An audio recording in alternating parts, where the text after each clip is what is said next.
If you got your degree, be it your bachelor's, master's, or PhD, from a Chinese university, here's why you are still not able to verify your degree certificates online in the CHSI system.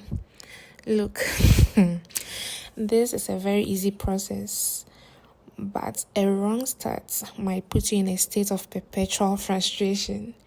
You might end up paying huge sums to Chinese agents for a simple process you could have started right. Now, for those wondering what the use of this verification is, to work or to study in certain institutions outside China, or to immigrate to countries like Canada, the USA, etc., as a skilled worker, your degree needs to be verified internationally. Let's take Canada for instance. Canada requires you to verify your certificates with the World Education Service, that's the WES or WES. And WES does not accept your certificates directly from you. If you studied in China, WES expects CHSI to directly send your documents to them.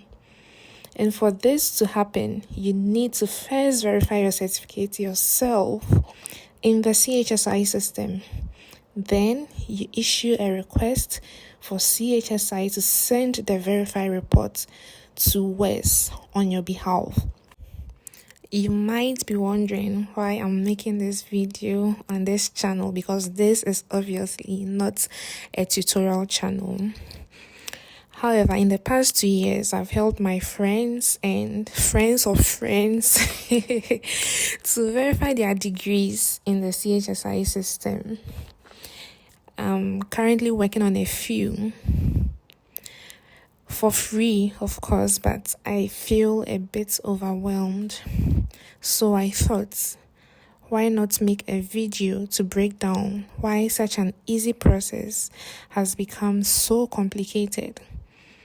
That way, I can refer the next unfortunate person who comes to me to this video to do it themselves.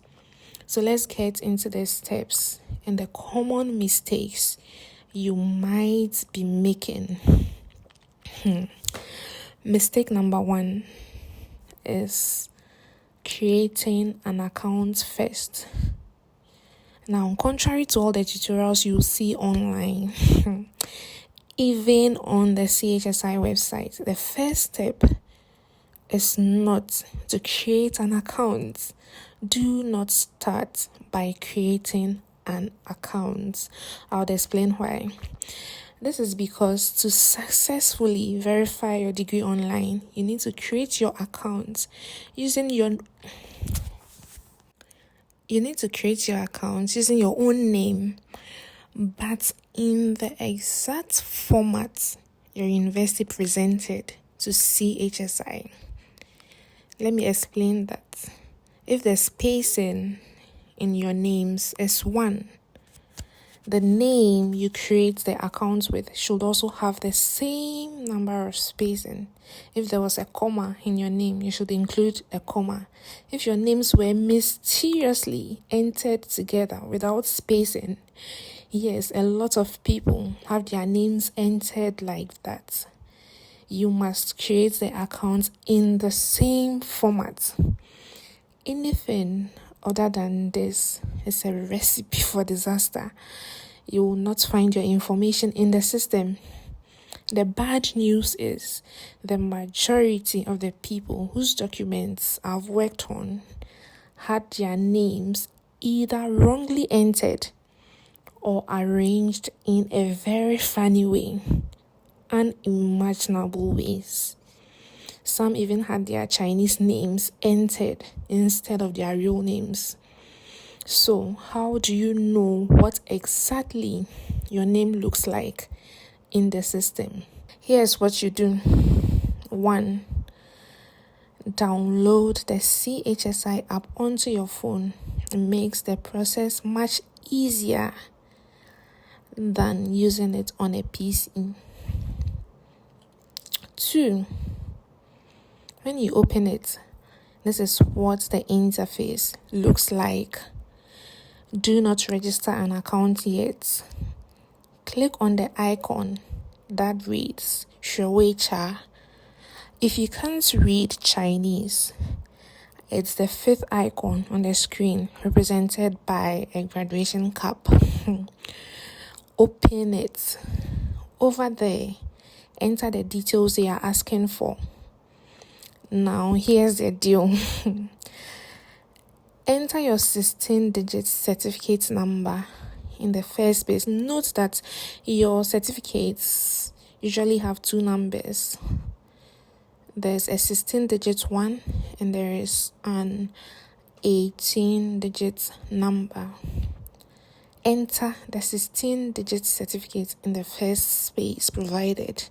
For the name section, start by entering your name exactly as it appears on your certificate.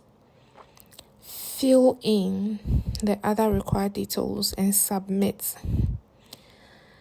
If you are one of the lucky few, after you submit, a screen like this one will pop up showing your details in the system, your name, certificate number, the type of degree you have, when your certificate was issued, etc. That is, if you are lucky, this will pop up. Then and only then can you go ahead and register an account using the exact name on this form.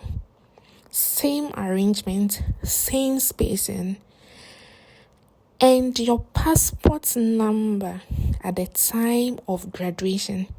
For example, if you graduated in 2001, register the account with the passport you used in 2001, not your current passport.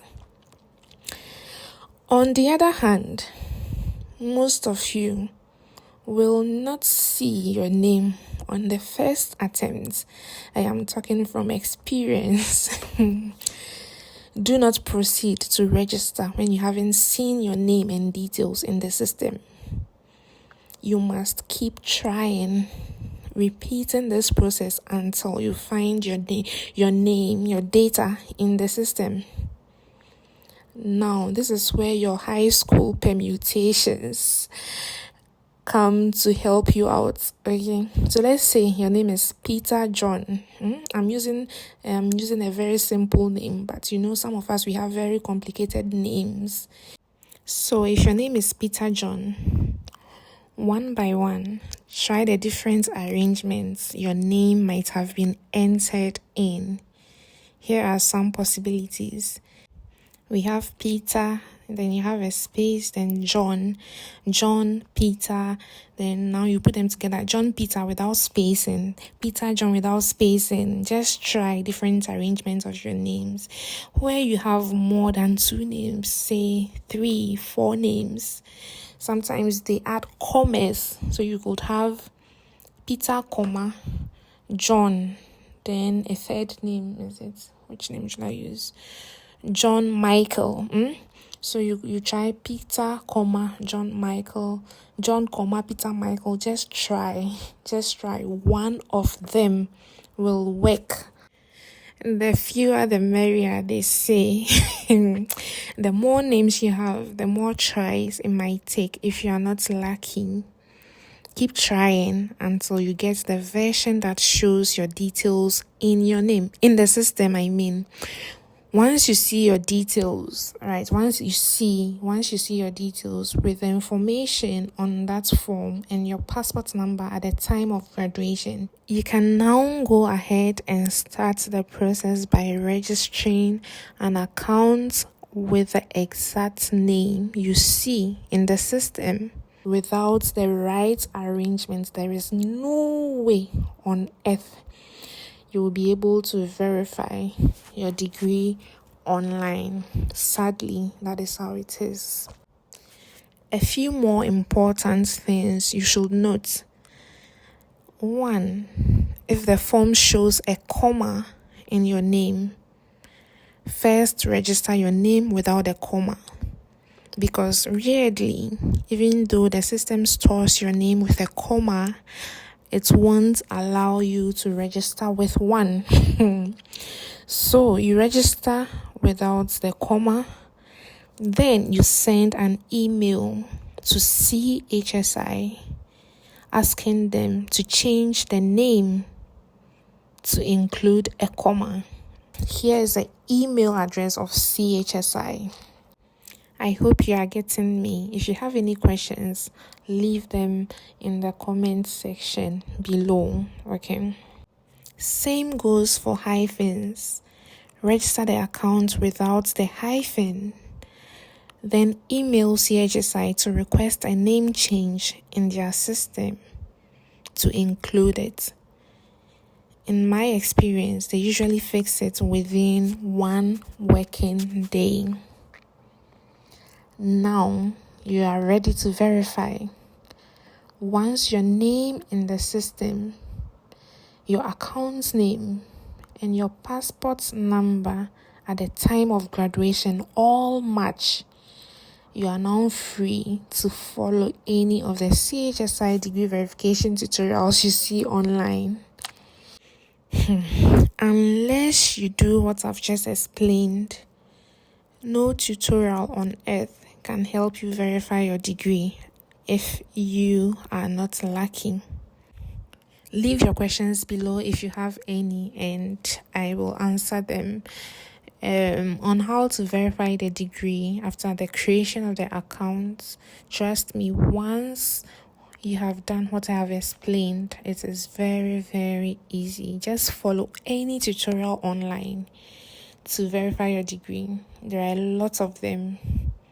However, I just feel like the tutorials are lacking this important step. This is something you have to do before you even consider creating your account, and I am yet to see a tutorial that talks about this. Okay, it took me a lot of time and even prayer to figure this out 2 years ago. Thank you for watching. Bye.